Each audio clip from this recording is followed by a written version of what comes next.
I did a review on The Lodge yesterday, and a couple people are asking me to spoil it, so I'm going to add this to my spoiler series. If you haven't seen this movie, I'm about to spoil the whole thing, so just turn it off. The movie is about these two children, Aiden and Mia.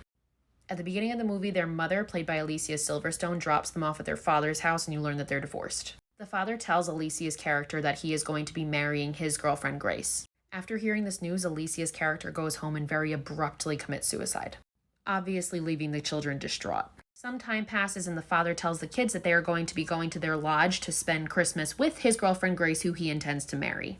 The kids then find out that Grace is actually the survivor of a religious cult that committed mass suicide. They get to the lodge and the father essentially has to go back into town for a work obligation, so decides to leave Grace with the kids to get to know each other. It'll be great, right? Wrong. One night they go to bed with a gas heater on and Grace is like, "Is that safe to go to sleep with that?" And the kids are like, "Yeah, it's fine. We've done it before." They wake up the next morning and all of their belongings are gone.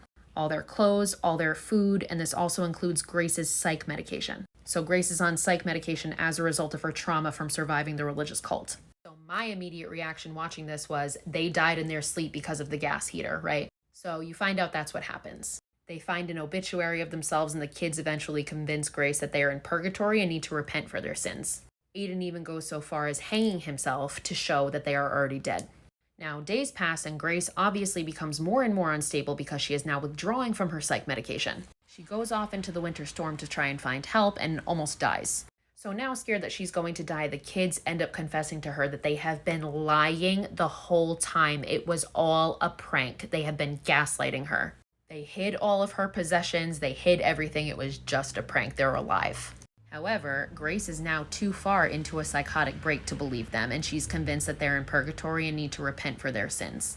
Even though they show her that they hid all of her possessions in the crawl space, it doesn't matter. She doesn't believe them. So eventually the father comes back, and he finds Grace again in the middle of a nervous breakdown.